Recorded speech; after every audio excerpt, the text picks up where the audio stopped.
Good morning, everybody.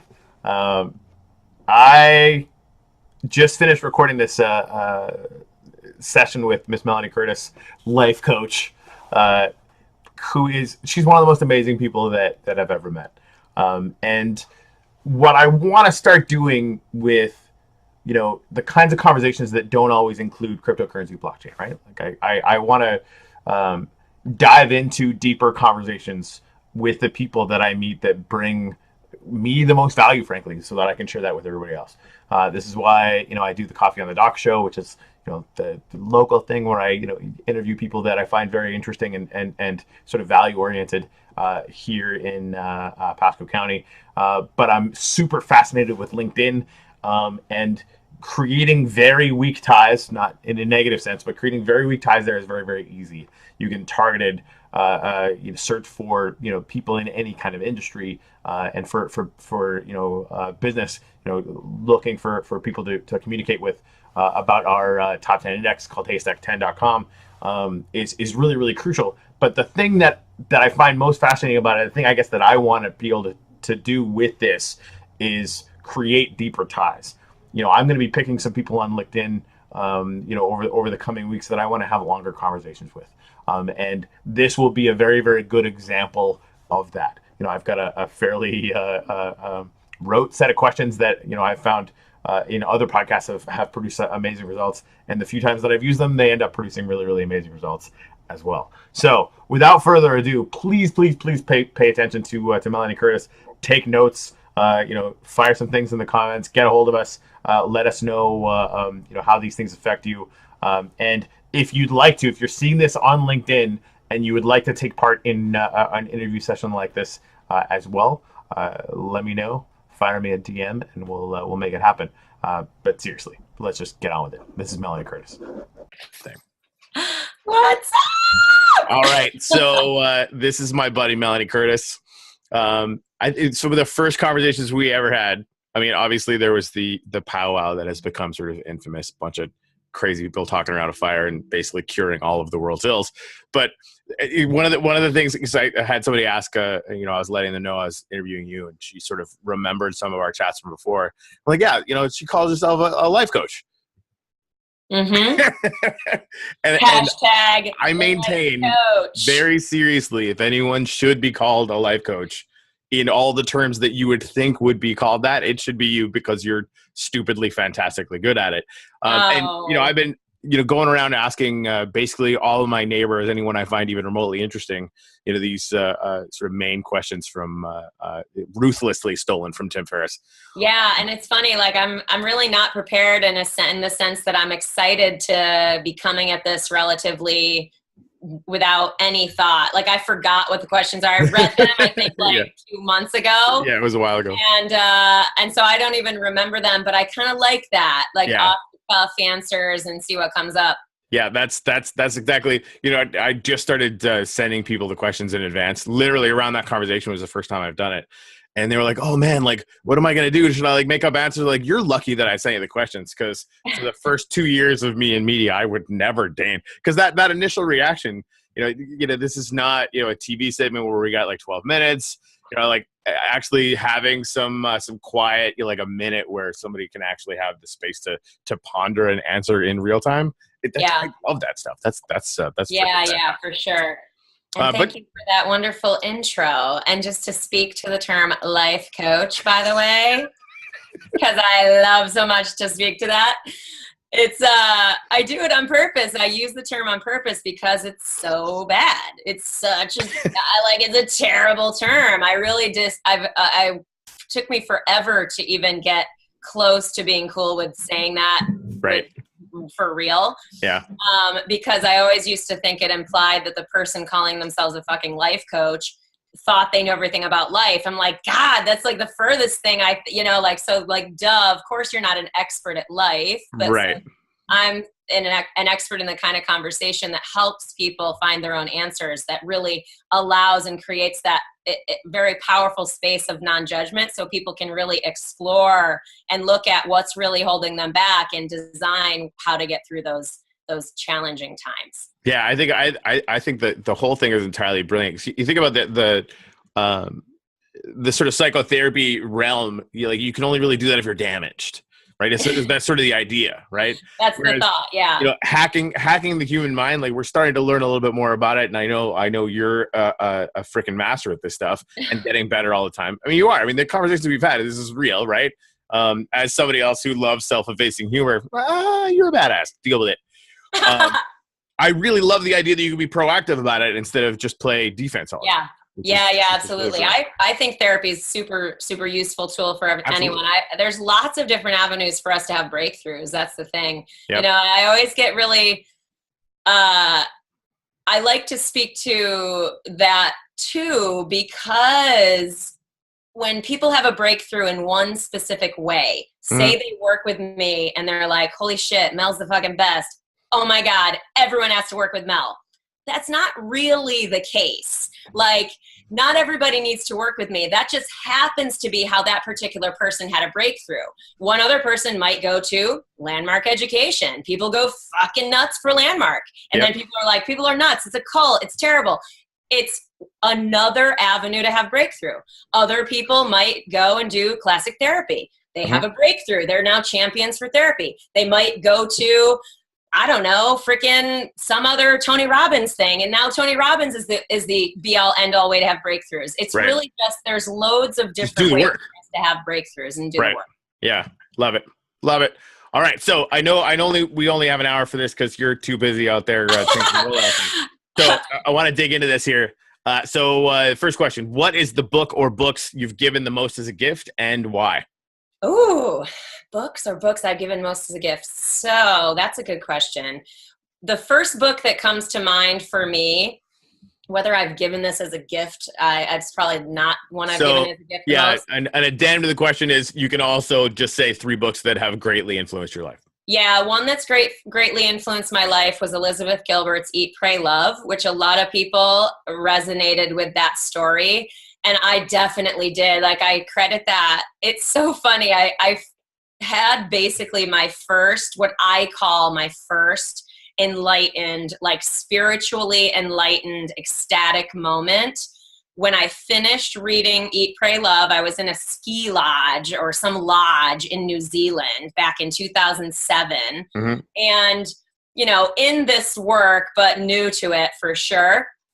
And, it was just one of those stories that made me feel so much support, so much less alone in the world and my challenges and my emotional trials and tribulations and my fears. And just, I love Elizabeth Gilbert as one of my main mentors because she leads through this example of courageous self-expression and sharing of her stories as a means of connecting human beings, helping and supporting others to feel less alone and more supported.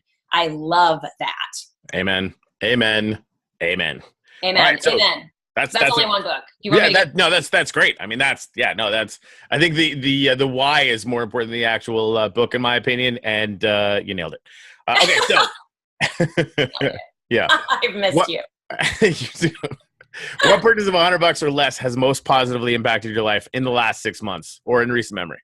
What? Sorry, what? What purchase of $100 or less most positively impacted your life in the last 6 months? Ooh, good question. $100 or less. Oh gosh. And it could be in that range, right? Like we want to something attainable by most people that has an outside. Yeah. Good question. I'm not sure. That's, you know what I mean? Like there's nothing that instantly comes to mind for that. But what I will say is I tend to buy tickets to events that call to me. Okay. So even if I'm feeling less socially wanting to be out there, wanting to be less socially available or out there, if something's calling to me, is in alignment. So going to certain book readings where I might meet a person, or going to a certain class to support a friend who I think is growing in a way that I believe in, that type of stuff. Sure. Dancing. So I don't know if you know that I've been learning to dance. I did not know that. So as a professional skydiver and just person who likes physical things as a means of disconnecting from my busy brain and just being present and accessing flow and just having fucking fun, for God's sakes. Like, I've always been sort of called to dance. So I've bought, and this is a little bit more than $100, but maybe I guess it was $100, $95. I went to this dance thing. I wouldn't say it changed my life, but it's inching me into a new community. It's having me go into an experience where I'm the new person. Right. I don't know anybody. I don't really have any friends there yet. You know, it's that brand new experience that I get to coach people through, whether it's in a life coaching sense, getting through that social anxiety fear, helping people overcome that fear, yep. and helping skydivers overcome the fear of being brand new in this community. They love doing this thing they want to be good at, but they're not, you know? Yeah. And so it's been really cool and just really fun to be learning something new that feels, you know, sexy and sensual and physical, but also technical and just has so much more detail than first meets the eye. I love that. Awesome sauce. Okay, this is one I know you're gonna love. So, how has a failure or a parent failure set you up for later success? And do you have like a favorite failure of yours? Favorite failure? Oh God! Well, they're all awesome. And after this, we got to talk about the Zephyr Hill skydiving thing. I forgot to mention that because I met somebody who used to run it, who you might know, which is awesome. Anyway, carry on. Yeah, cool. Yeah, I know. Probably. Yes, I probably know them. Yeah, that's what I figured. Yeah. So, well, okay. I mean, again, I don't really use the term failure. I don't really believe in that. I genuinely don't. Because okay. So what's the language hack for that? Yeah, I believe in the premise of this question, which is like, it's all for us. Like my complete belief, truly. And this is how I've gotten through the hardest times of my life. So I would say the biggest thing is like going through a divorce. You know, a lot of people go through a divorce and have a major life breakdown. That was one of the sort of initiating events to a bigger life breakdown of mine, where I had to really re-identify and look at my identity breakdown and stuff like that, where I took 2 years off of skydiving, the whole thing. I had people that I loved die at that time. Like, this is a sucky, hard, emotional time where it was multiple breakdowns. So it was sort of like the quintessential, like, life completely mushroom clouds, and you have to pick up all the pieces. Mm-hmm. So it included the divorce, it included grief and death of loved ones, and it included sort of the death of my identity as a professional skydiver, because I took 2 years away from that community because I needed to. I was so burned out. Right. So burned out. So, you know, not fully aware of like my perfectionist overachieving tendencies, which by the way led me to breakdown, which by the way led me to not having boundaries in my relationships, which by the way led me to overachieving in my work such that I didn't have balance. So all of those things I realized through that period. It was big and long and harsh and the best ever, because it absolutely, I could not ignore. And I didn't want to ignore the question of how in the heck did I get here? Right. What did I do? And not taking on all the blame. Obviously there's situational elements, but meaning what was my part that contributed to this life outcome? Right. Asking that question is courageous as fuck. And that's what I would suggest to all people in the face of major breakdown, is you can take so much control and empowerment back when you go, what can I learn? Like, what really can I learn? What's my opportunity here to grow? Yeah, I love that. And so when you know somebody talks to you about you know a failure, using that actual term, mm-hmm. What is a better way to couch that more easily lends itself to that belief that you have, that is so, and we can choose to have it, that this belief that everything is for you, the negative, the positive, whatever it is. So what's a better way? Like if I said, hey, you know, I totally failed at this one particular thing. Like if I'm actually using the word, what's a like mind hack or a language hack? We're like, what's the better way to say that leads more quickly to that potential belief?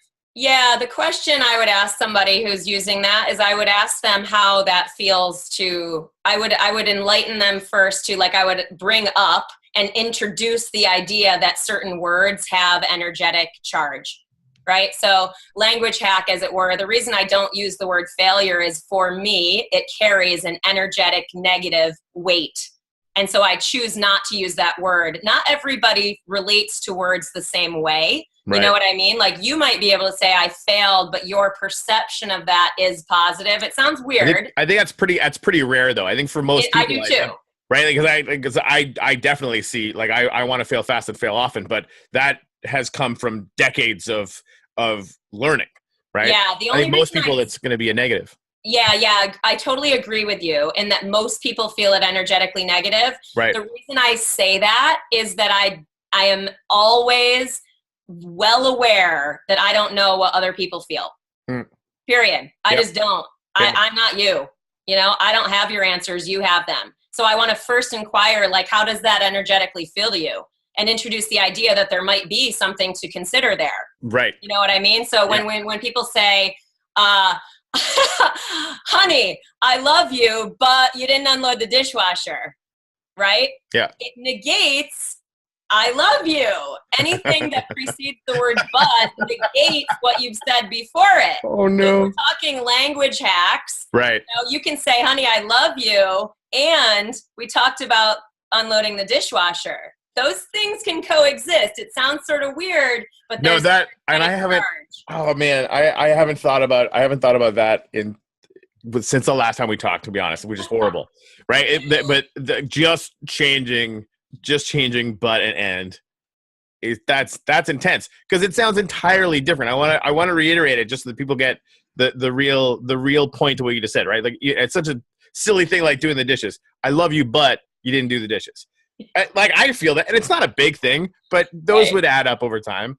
Yeah. And this is just one word. I love you, and you didn't do the dishes, right? Yeah. It's like those are two totally different things now. And I love you is a big one. We can say something it's more simple, like, I'm not bothered, but you said, that would be very easily read as you really are bothered, AKA you're lying to me, AKA there's trust loss there in that sentence. Exactly. Like that's an extremely weighted thing.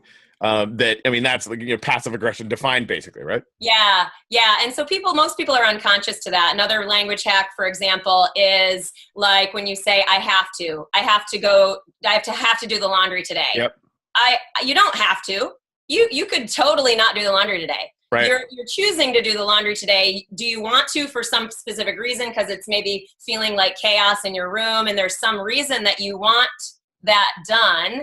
Right. It's not the most pleasant task. It's not saying, yay, I'm so fucking psyched to do the laundry. That's not what we're saying. You can certainly go there if you want. There's a practice of entertaining that as a way to experiment with stuff, with energetics around certain things. Right. But usually when people try to go too far beyond what they really believe, they need to believe it. Like, they have to go, oh, I actually do want to because it's bugging me, or I do want to because I like having a clean house and I'm done with the clutter. Right. I get you. Whatever the reason is, right. They want to, they choose to. That's a big one when it comes to I have to, I need to, which are victim words. Right. It's almost, and I'm just thinking in terms of, the amount of agency that you maintain or that you keep within yourself when you get to say, again, something as simple as doing the laundry, but I get to, because that becomes a pattern that is pervasive and is constant, right? Whereas you could work that agency muscle out, like, no, I get to do the laundry today, or I get to make my wife happier because I, did the dishes or whatever it is. And, you do that for a month as a test for yourself, and watch how your own mind changes, right? You're going to start thinking differently, probably about everything. All right. You're too awesome at this. We're going to have to be way quicker. And I could probably pare it down and pick some better questions. That's we can come back and do a second iteration. The language, I'm telling you right now, like I would love to talk about the language hacky potential all the time. I could prep a little better for that and come up with all of them that I usually tell people. 100%. I think that would provide tons of value for me.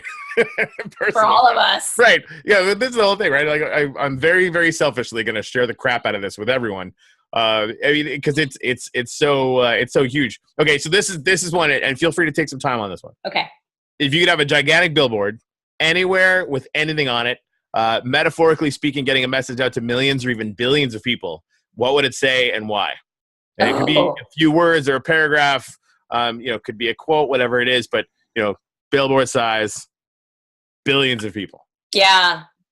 Yeah. That is so, I immediately thought you are loved.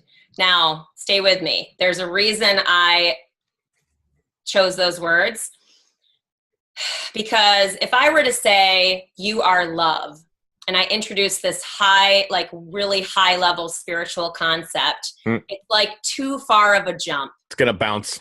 People it won't impact because it's too far away. So the reason I would choose you are loved is that people likely could connect to that if they're in a lower state, if they're really feeling scared and fearful in their life, or alone, or they don't belong, like those really baseline, fears that people can feel that make us feel disconnected from love and from others and from belonging and worthiness, right? Yeah. I say you are loved because I would want them to step up a level, which might allow them access, if they continue up in consciousness, to go the direction of connecting to a spiritual path that has them even consider that they are in fact light and love, and that's, spiritual experience. Like, I'm certainly in my own spiritual practice. I don't walk around every day never bothered, I'm just one ball of sunlight fucking blasting the universe. Honestly, I disagree. I certainly try. I think you are that.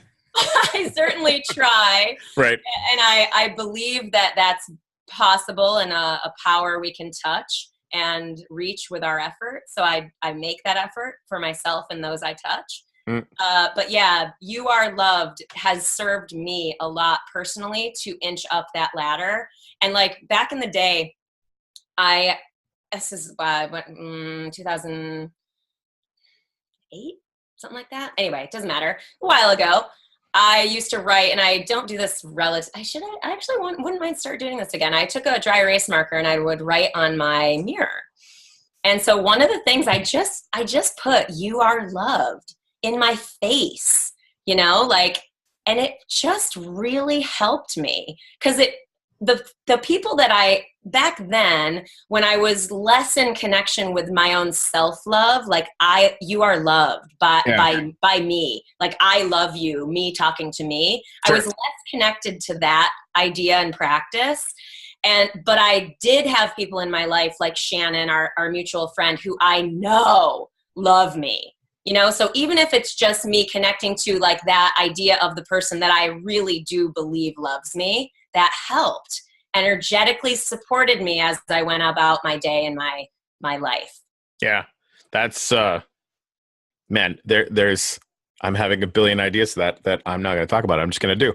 But I'll keep you posted when it happens. All right, please, that's brilliant. You are loved. The very base part is that there will be a meme on Facebook by the end of the day that just says that, because I mean we've got a billboard that does that constantly. So I think that would be so I'm going to make that. Okay, what's one of the best or most worthwhile investments you've ever made? And this could be an investment of money or time or energy.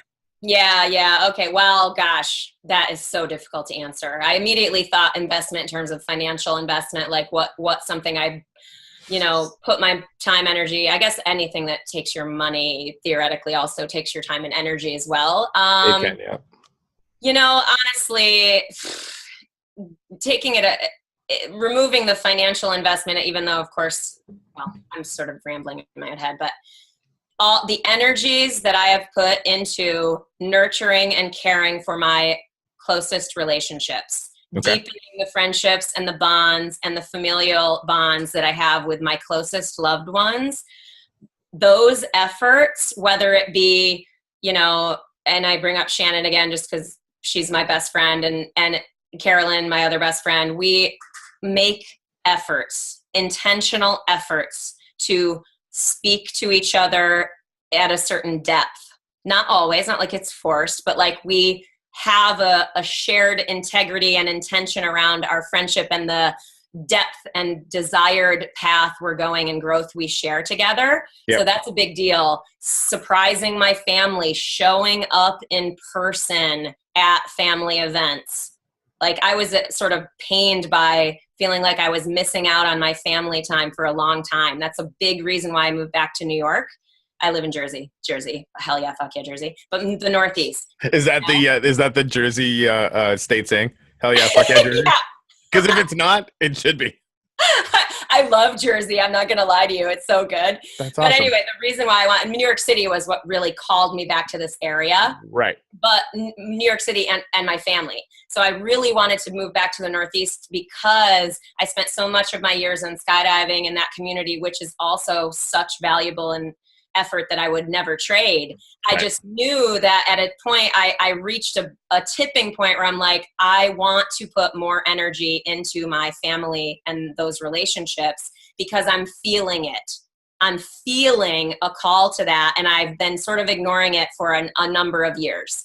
You know, so I started to say, I'm going to actually consciously start doing this, even though it feels a little bit strange because I spent a decade plus doing other things. Yeah, my favorite part about this question is that it immediately cracks open the definition of ROI, right? Yeah. It's really easy for people to think in terms of investments, and I mean Tim Ferriss comes from the startup culture in Silicon Valley and stuff. So he's asking people that their biggest investments were like round A in Twitter and Uber, for crying out loud. So there's going to be an immediate idea to sink into those things that we probably wouldn't even feel. But at the same time, they tend to come up with answers that, are more towards that as well. And I think the more conversations we have around that, the better. I mean, that's where my brain initially went. Right. I mean, I run to financial. Right. Travis, Shannon's husband and I now run an index fund that, I mean, investment is what we do now, right? We're going to help people take part in the largest transfer of wealth in the history of mankind. But that won't mean anything if we're not considering ROI as a much bigger thing. What are the actual priorities? If you make $1 million, what are you going to do with it? And it should be around how do you spend more time with your family? How do you, by the way, just to keep in those relationships intentionally, that kind of thing. Agreed. Just to add something to that, which I love everything that you said. What I would add for myself is that it's, for me, releasing, and as a person who aims to do good and contribute to the world and wants to be a contribution to the elevating of society, humanity, myself, all of this stuff and consciousness, I had to do some work around releasing my money story of like feeling like if it's not so good, like because a lot of people have resistance around making money. Like for some reason it's separated from being like a good person or whatever. Right. Versus like, no, because I'm a good person, it's actually it's a benefit to the world and to everybody that I care about, and obviously myself to make more money, but because I'm of service and coming from those values, it's good when I make money, right. Yep. And so that helped. And also just the ROI in terms of like literal relational ROI is this trust is like people from years ago that I met years ago was just kind to them, now have a piece of trust that is has been building over time, whether they follow me on social media, read my blog, or watch my videos or whatever. Then when they're in challenge, they come to me and they want to hire me because of that built trust and that effort that was made back then and then over the course of time without the need for any actual financial return. Yeah, I love that. And anything that we can do to take the conversation around, finance and creating value being the point, and creating those relationships. I mean, that's what I want the future of the economy to look like, period. Right. Those things where people that are intentionally creating value are making more and more money. I think that's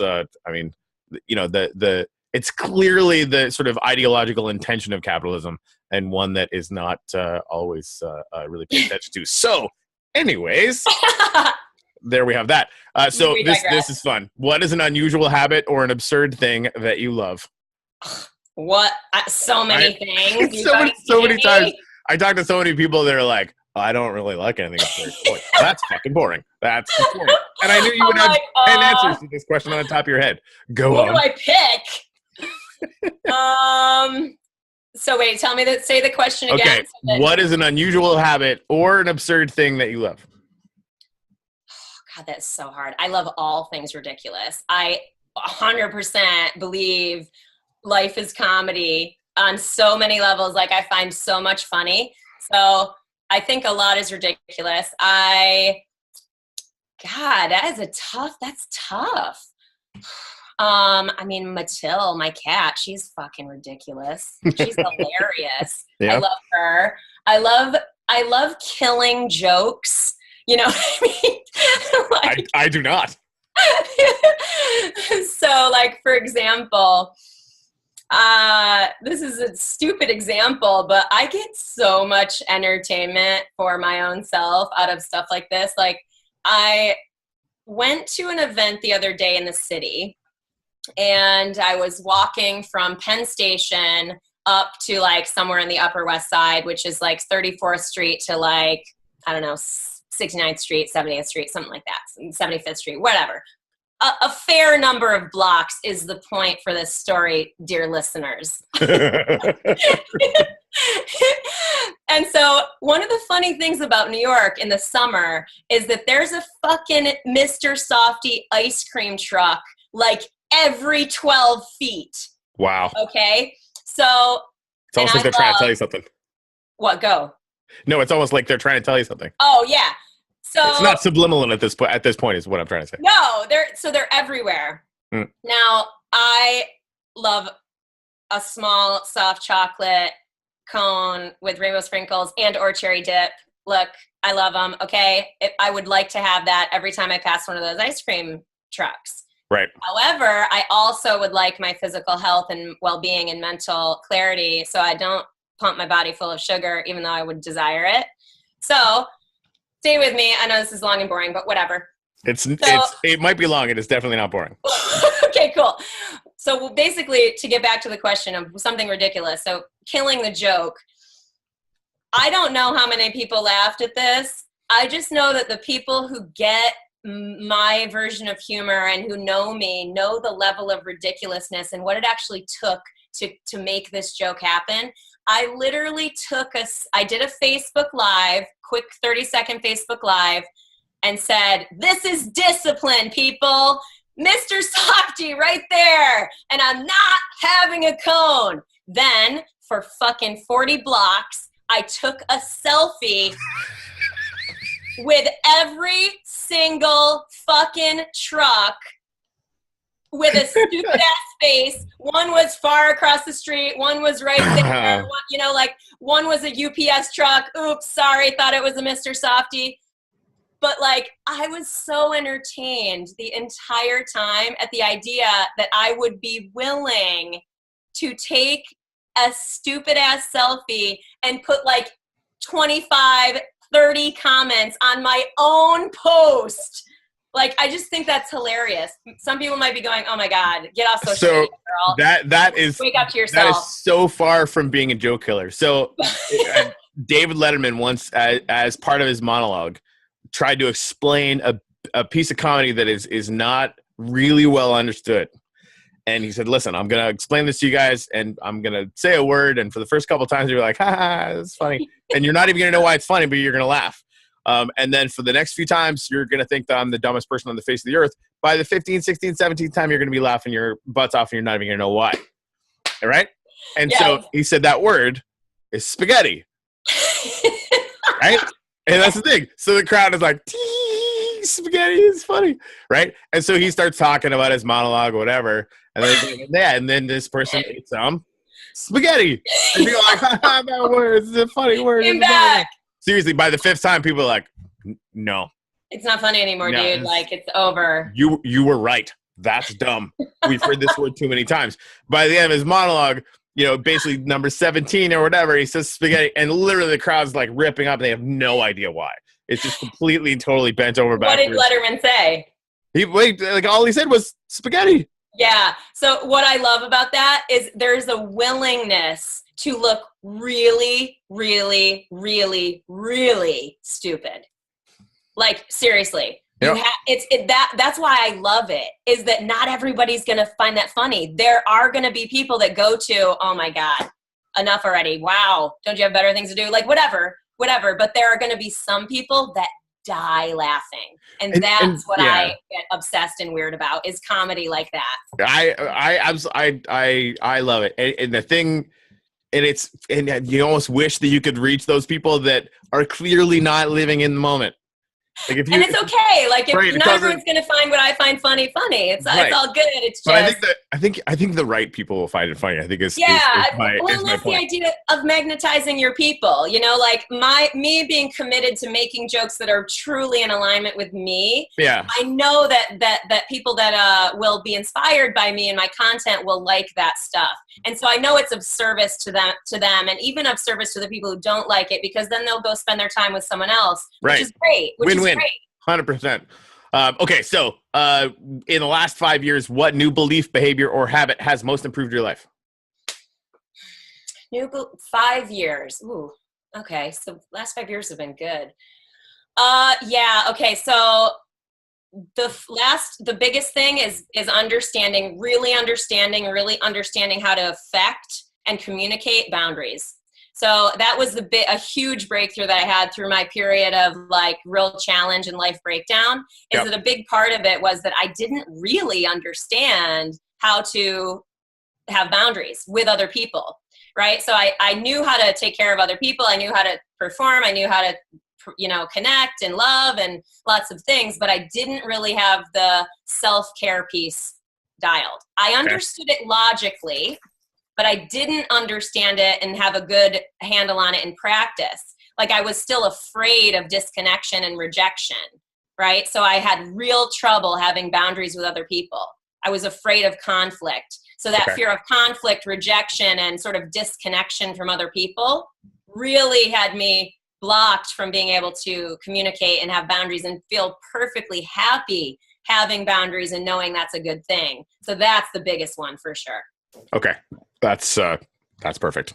Yeah. All right. So what advice would you give to a smart, driven college student about to enter the real world? And this is kind of a more interesting question. What advice should they ignore? Ooh, yeah. Okay. Well, I mean, again, I don't tend to give advice, which is interesting. My first thought would be to ask them sort of what they're planning on doing. Like I would question them. I would ask, like, what are they going to do? Are they going to do a job? Why are, that's like inquire in terms of the impetus or the reason for their direction.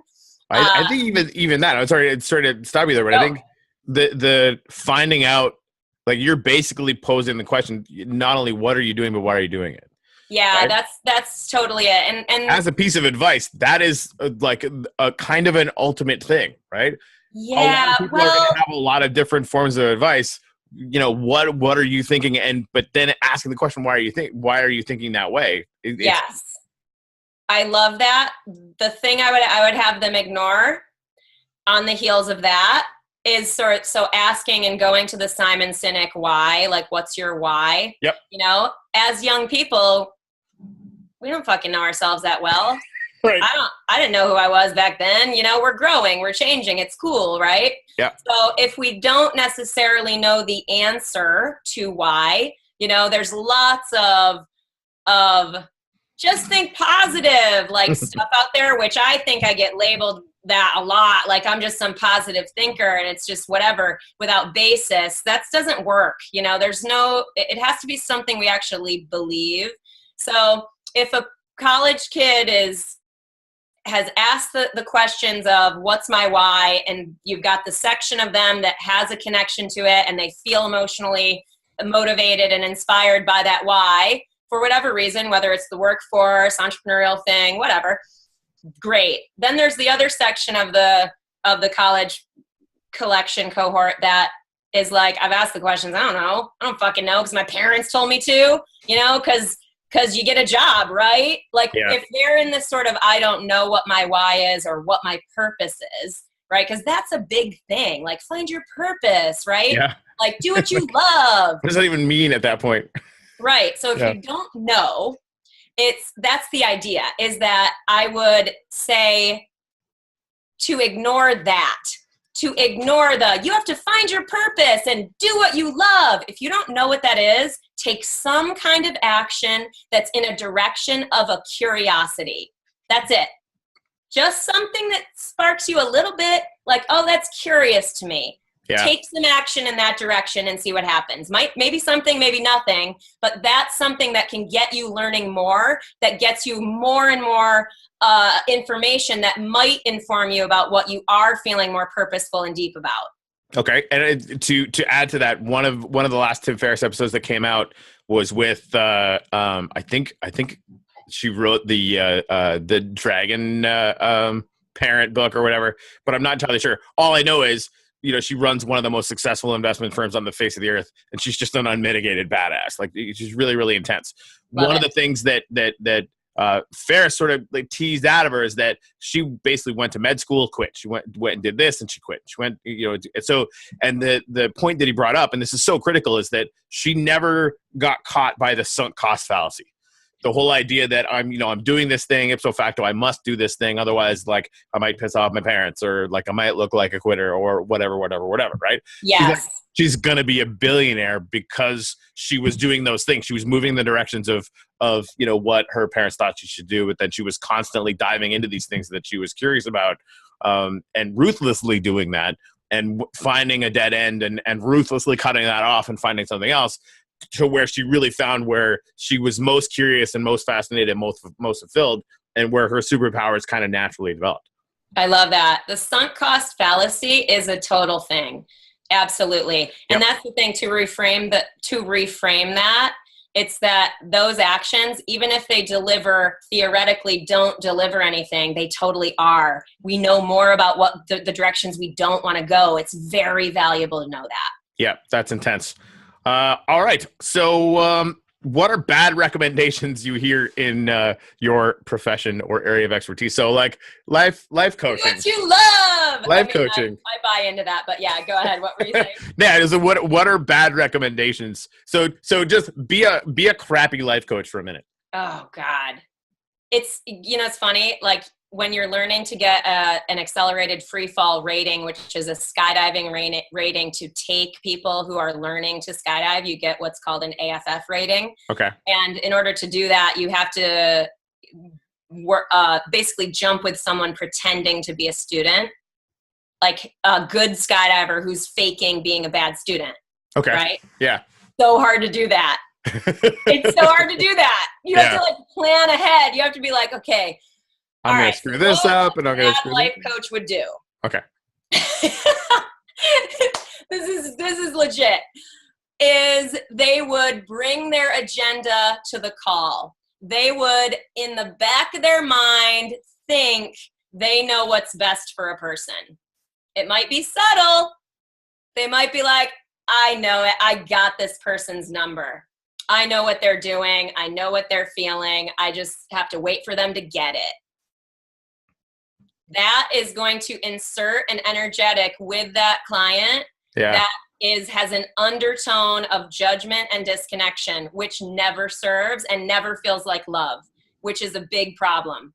So I would really say that whole like thinking you know the answer to someone else's stuff, however experienced I may be, I am firm. I might have things to introduce. I'm always going to introduce ideas. I'm always going to share about my intuitive strikes when they come up and say, hey, it sounds like this. But I'm always asking, it sounds like this. Like, am I on point? Correct me if I'm wrong. And I mean it. Every time I say, correct me if I'm wrong, I fucking mean it. Yeah. I want them to correct me if I'm wrong. Amen to that. I want them to feel seen and heard and understood and safe to be whatever they are. So that's the thing. Like, bad life coaches bring in judgment and choice around, what they think is best for a client and the path they think a client should take. What struck me about that is that, I've always gotten the sense that, you talk about flow and I'm always fascinated with that as far as, that's, I got an accidental introduction to that with music.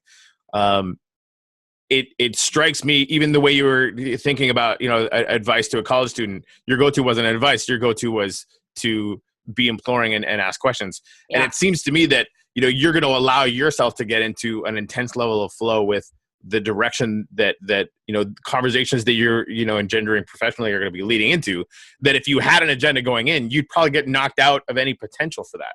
Right? You're not going to be able to really connect with what some, because your listening motor is going to be turned off or whatever it is, right? Yeah. It's like, playing music. If you think about, if I'm thinking about anything, I'm not in a state of flow. Right? Yeah, it's funny. Even saying like bad life coach, I don't even really believe that, because there's a part of me that genuinely, universally believes that life coach doing that, like that way of being right then is serving them. Like they'll get results from their clientele. Right. It's not the work. They're still doing the work. They're just that serve them to grow. They might feel disconnection. They might be led to question, why am I feeling disconnection? Why am I, or are my clients not getting results? Right. Which would be of service to their ultimate ability to make people. And again, this is just what's worked for me. Like some other people might really respond to tough love. Clients of mine don't, because they're not going to get that with me. I won't do that because I don't believe in that. You know what I mean? But for other people, maybe they really like just, and they need at a certain point in their trajectory of growth, someone to just tell them before they can own their own decision-making and stuff like that. And that's okay too.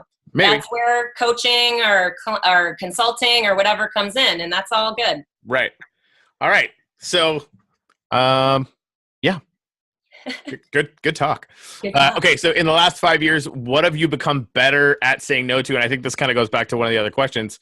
What new realizations and or approaches helped? And so basically, we're obviously hearkening back to being able to set boundaries anyway. Yeah. So let's maybe dive into what are some specific things that, like some kind of top things that you said no to, you created a boundaries that had an outsized effect on the rest of your life. Yeah, I have gotten extremely better at not engaging people that feel toxic to me. I am super trusting of my own energy and read on a person and a situation. So if I feel a toxic energy and it's not at a level of trust where it's like something to clear in sort of a trusted friendship or an opportunity to deepen a bond with someone that I feel has earned that trust of that type of conflict conversation. Mm-hmm. Does that make sense? Yeah. I've gotten way better at just not engaging toxic situations or people, period. I just remove myself from those things, which I denied. Was so sucky at before. All right. And I know it's okay. I don't feel bad about it. I'm not hating on people. I send them love and light for real. Like as a human, I send people that love, and I can have compassion for all people's life experience and no judgment for it. I just can judge for myself. This is what I want close to me and this is what I want away from me. Simple as that. Brilliant. All right. So when you feel overwhelmed or unfocused or have lost your focus temporarily, which I know has never happened to you personally, but never. What do you do? And and one of the little parentheses he does, and then honestly, like I'm coming out of a really sort of ridiculous, unproductive downturn, and it's hilarious we're having this conversation now because it's just sort of pouring gasoline on the fire. You've been coming out of an overwhelmed time. Yeah, just like where we've been going through a bit of an unfocused. I have been doing that, right? Like I've got a lot of stuff to do. I know what I'm supposed to be doing. I'm just like I don't know where to start, and then I feel crappy about that, and then I don't do anything, and then it's right of dog crap, right? But things are obviously in motion now. But I'm excited about when this conversation actually ended, because we planned this 2 months ago. Because it really is like gasoline on the fire, and I'm having ridiculous numbers of ideas. But so assuming that it was a month ago, and or a time that you're feeling overwhelmed or unfocused, what do you do? And this is so if helpful, like what questions do you ask yourself? Like that. Yeah. That sounds like how does that pattern get interrupted for you? Yeah. So I want to say a few different things. So the first thing, excuse me. Pardon me. The first thing is, so back in the day when I was doing the professional skydiving, traveling around the world, it was awesome. Wouldn't trade it. I was building my life coaching business. So I'd go to an event, whether it's in the US or abroad, coach skydiving for multiple days, come home, life coaching clients, then get on another plane, go to another event, so like really intense, like very, very full on time. And I was doing things I loved, right? So it was good stuff. I loved all of it. And yet I still felt super overwhelmed. I was like, always was consistently feeling like I don't have time. I'd forsake sleep and yada, yada. So debunking the idea, I've been doing a lot more speaking and on mindset skills and talking about affirmations and stuff like that. Cause I debunk these life coachy terms, right? Of like, what is an affirmation? Oh, Stuart Smalley, I'm good enough. I'm smart enough. Gosh darn it, people like me. But it doesn't work when we don't feel it. Right? We've talked about that. So what I did, and this is years ago, I came up with this series of affirmations. I was like, okay, I'm overwhelmed. Okay, overwhelm is fear that I won't, whatever, something bad will happen. So it's fear. So I was like, okay, fear is an illusion. Okay, overwhelm is an illusion. So that was one. And that wasn't enough. Like, okay, overwhelm's an illusion, but I've still got tons going on. Didn't work. Overwhelm is an illusion. So the next thing was, I don't have enough time. So I had to sort of work on that. So I was like, the next affirmation in this series of 4 was, I always have time for what's really important.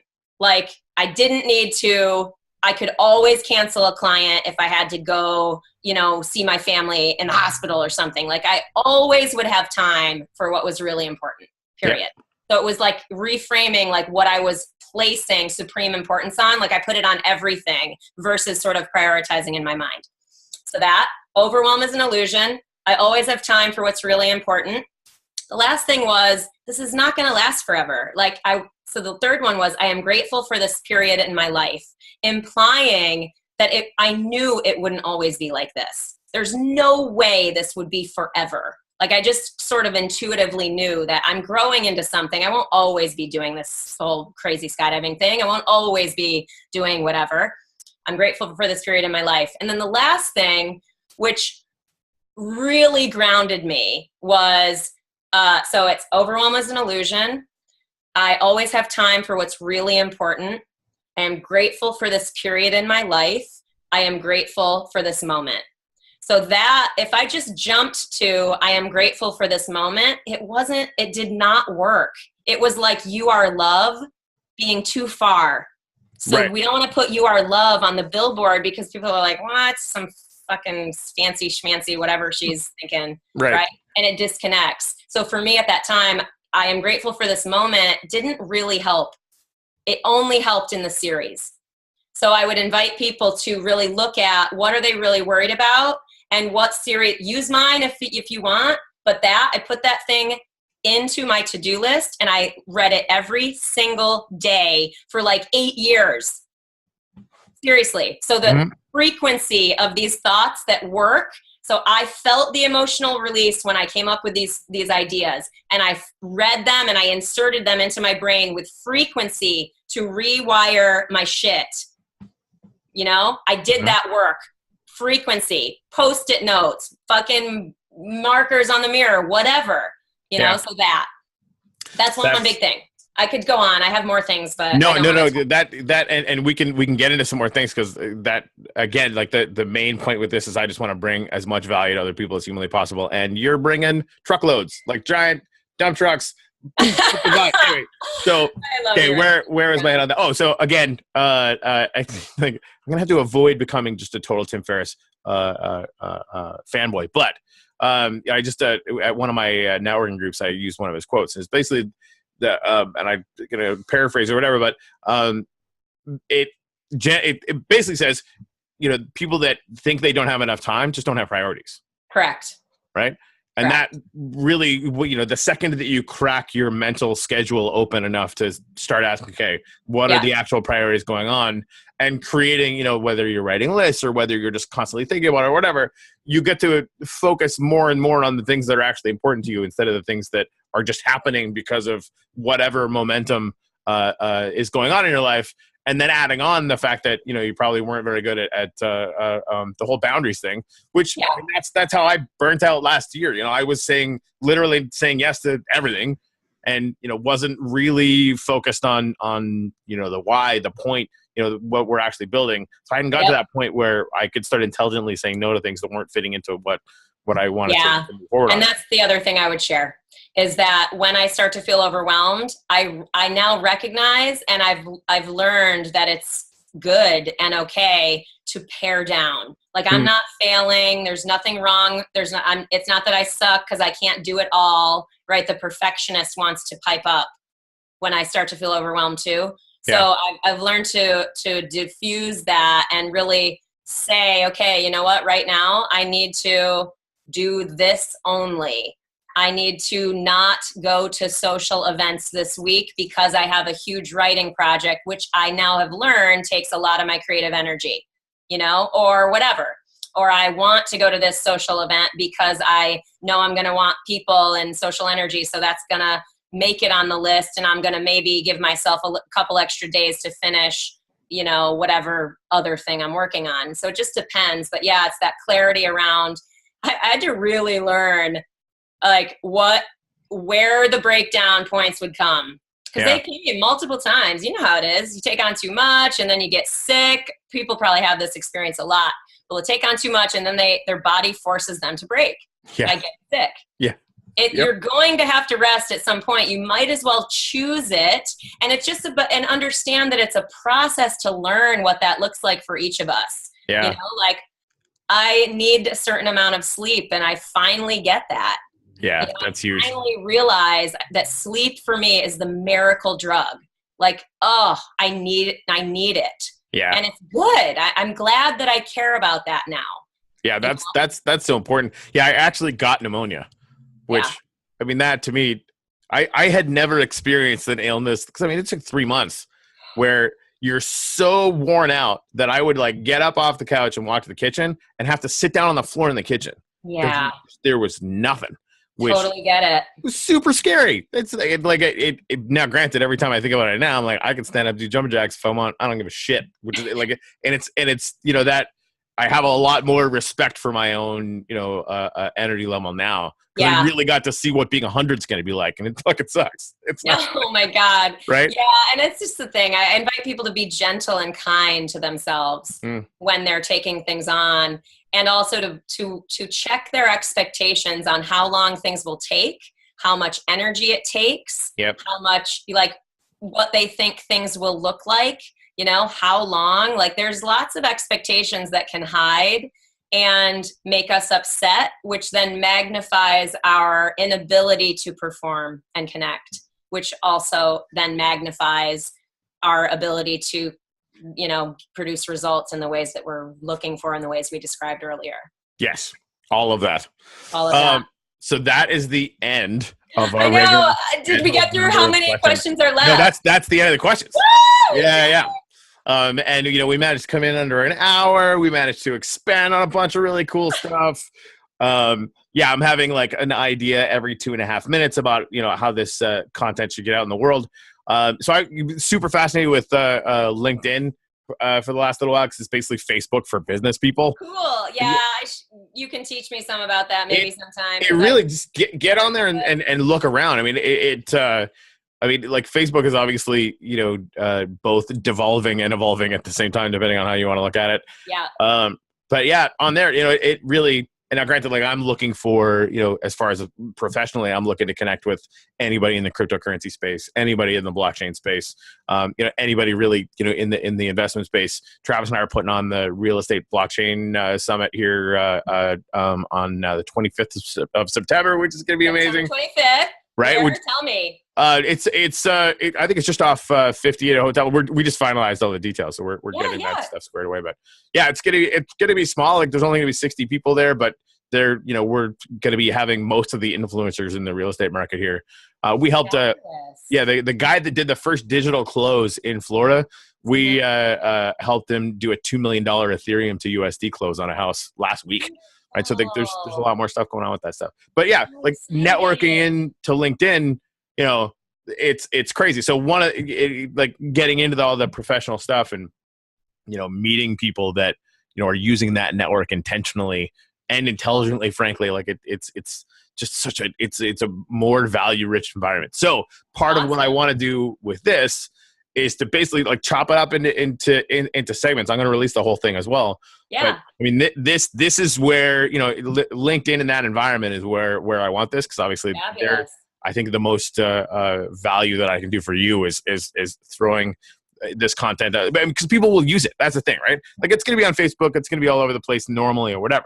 But the people that I want to share this with on LinkedIn, they're going to be the most fertile ground where this kind of stuff can help them. So I'm really, really excited. All channels. Yeah, for sure. I mean, for my peeps watching this, you know, it's like for sure anybody looking to get into the cryptocurrency stuff and have questions, definitely connect with Corey and Travis for sure. That's what we do. Yeah. And it's cool because like I'm doing more and more speaking. Like I'm doing more and more educating, like going into companies and teaching my stuff, engaging people in coaching style conversations about certainly the stuff that we talked about today, but more stuff like that. So that's pretty exciting for me too, given the one-on-one work has been a lot of my focus for a long time, and just some teaching here and there, but like being able to make a bigger impact by doing keynotes and by leading sort of training and education, continuing education for companies and teams. Yeah. It's such a good place for me because I did it so long in skydiving and I've done it so long sort of in the private space. It's just exciting and cool to be able to contribute in a new way and grow as a professional in that way as well. Yeah. But yeah, it's cool. Ugh. Yeah, we're getting into more of that as well. There's just one of the ladies at at the network group that I'm a part of. She's awesome. When I first got into, you know, I changed my seat over to Bitcoin and cryptocurrency, which of course had never happened before. So already people are like, well, I don't even know. She was sitting right next to me when I made that announcement. She's like, I don't know about that Bitcoin thing. I'm like, well, okay, that's fine. You will eventually. It's not, you know, I'm not in a rush. But that same lady 4 months later, it's like, hey, is it okay if I take you around to all the real estate companies that are around here so that you can teach them about blockchain? Because it's her way to backdoor her mortgage company to those places.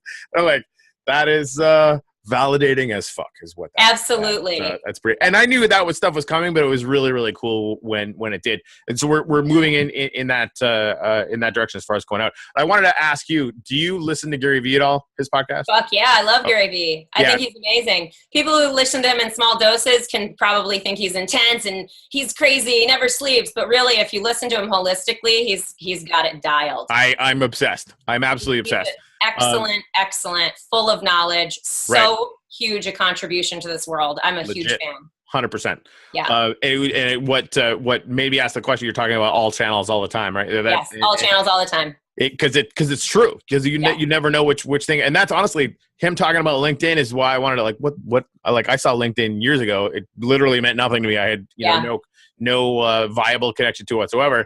And I go there and it's just like there's like nuclear bombs of value going off all over the place. I'm like, okay, this is excellent. But you never know what's gonna be next, right? So it really, you know, is gonna take, you know, he talks about working 15 hours a day, you know, and you know, producing the kind of content that I know I not only can produce but need to start producing in volume, which is gonna take up a lot of time until I can afford to have 10 people following me around with the video cameras, which is what he's doing so effectively. Yeah, well, and that's the thing about energy and you know, like I wake up every day and I'm energized. Yeah. You know, not every day do I work 15 hours a day, but I work a lot, but I like to. I'm a lot like Gary Vee in that sense because I have the energy to. If I were like just burning myself out, I'm now well aware what that feels like. Mm-hmm. You know, I now know what burnout feels like. So I know when to press and be like, okay, this is where I'm going to press a little bit extra beyond self-care, but I know I'm going to scale it back. You know, it's just that awareness, that self-awareness that he talks a lot about, super big when in anything. I mean, we could go on and on and on and on and on. But one thing I'll say before we go is I love that with you and the crypto and the blockchain stuff, it's like you are me 10 years ago with the term life coach. It's more and more received now. Yep. Right. It's much more received now than it was. But like my point is like it's a similar experience of people who are taking on something new that they believe in, that they really believe is going to help make positive change and impact humanity and other people singularly and holistically. It is often met with fierce rejection at first. Oh, 100%. Yeah. And it's been really fun watching the transition, even, you know, just in the last 6 months. But this technology is going to dominate, most of the sectors of the world of business and government in ways that people don't even really understand yet. And we're knee deep in this thing in ways that we don't even understand yet. I love it. The conversation is getting cracked open about, how we can actually, trade value or governance or any of these different kinds of things.